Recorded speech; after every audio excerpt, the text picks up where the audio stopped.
Well, good morning, ladies and gentlemen, and welcome to Grumman Pilot's YouTube channel. And today we're going to have some video that came from Mike Stanfill as he did the repair on his Traveler. So those of you who have a Traveler and might be thinking about this, it correlates with another video of those 7 rivets that came from the factory for the stiffener. So stand by while we watch Mike's video. So we would like to ask you please subscribe, hit the like button, and hit the notify to stay current with our content. Well, ladies and gentlemen, I'd like to thank Mike Stanfill down in Mississippi for the video and the audio of this. I did the editing and some audio changes, but stand by and enjoy the work he did repairing his tail and taking a good look at it. I think you'll find it useful. Alright, hello folks. I just wanted to post a little video to piggyback on Roscoe's latest video on the AD for the Traveler horizontal stabilizer, or the bond line failures. This is my 73 Traveler, and you can see quite a bit of hail damage, which I'm in the process of repairing. But I noticed, first off, while it was on the aircraft, I had some debonding starting right about here, running back to here. I thought I could do this repair on the aircraft, but as I got closer into my inspection, I noticed on the upper surface here, quite a ways, probably to about here, I had debonding. And then as I continued my inspection while I was on the aircraft, I looked through these lightning holes to this area here on the bottom, which was debonded on the root. So that forced me to remove the stabilizer from the aircraft, which it really did not take but about 30 minutes. I had already had the elevator removed, so removing the horizontal stabilizer was really easy. And if you do have to do that, you need to cut you a piece of wood, something to keep this spaced out, because you don't want to stress your rear spar. And this is what Roscoe was talking about with the factory rivets. You can see here 1, 2, 3, 4, 5, 6, 7 factory rivets on each side, top and bottom. And you can see the back side of them on this rear spar. And that's the ones that Roscoe was talking about. Now, I did not take any videos before I started this process, but here are the new rivets. You can see they're very small rivets. I used a rivet squeezer on these. And coming out here to the end, since you can't get inside here to buck them or to use a squeezer, you have to use the Cherry Max pop rivets,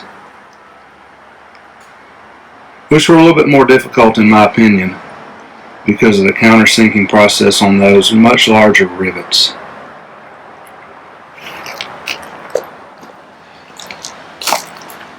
So that's what you got whenever you have to deal with debonding on the horizontal stabilizer. It's been quite a job. I ended up stripping all the paint off of it. I'm going to go back with fresh paint. It's been quite a bit of work. Bottom side, you can see the rivets, the pop rivets, and the smaller rivets. And then you can see the factory rivets there. 7 right there. 7 right there. If you do have to remove the tail, watch in this area here, you have quite a few different size spacers. There's a small one that fills that gap in, that's easy to lose. And I believe there's 2 that sit in here. And I'll make a quick walk in the shop here to show you the rivets. I should have had these set out beforehand.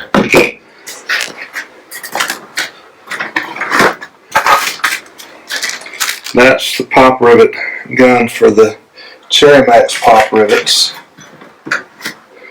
And here are the small. Well, here you go, Service Bulletin 195A. All the stuff that you need to do, your tap test, the bond lines you need to check. I'm going to be throwing this up on the screen anyway. But the one thing I wanted to get to was the rivet patterns, where you lay out the rivets. Okay, got all of that. Now here are the rivets. They don't look very big, but there's a whole bag of them. That's, by the way, that's 4 ounces of rivets. It's enough to do about 10 airplanes. Garland switch for your flap. Look at that. A brand new 2-place flap switch. And then you have the 16040412 aluminum Avex pop rivets. Again, as called out in the service letters. Rivets that you'll squeeze, the solid rivets. I found these much easier to use, and I got the longer ones. And then I used, after getting the longer ones, I used a rivet cutter to cut them to the size needed.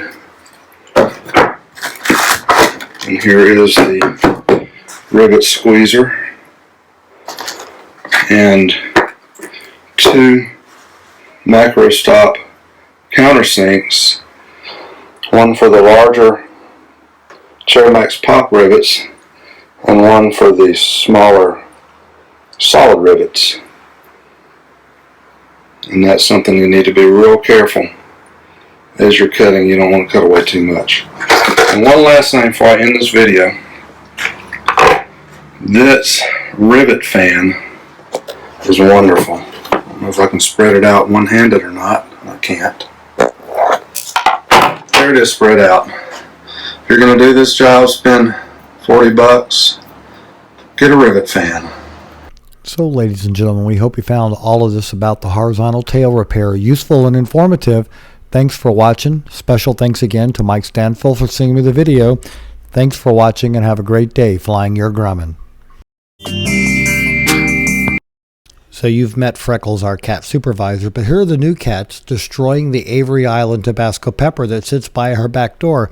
So I thought you'd enjoy watching them destroy something that doesn't belong to you.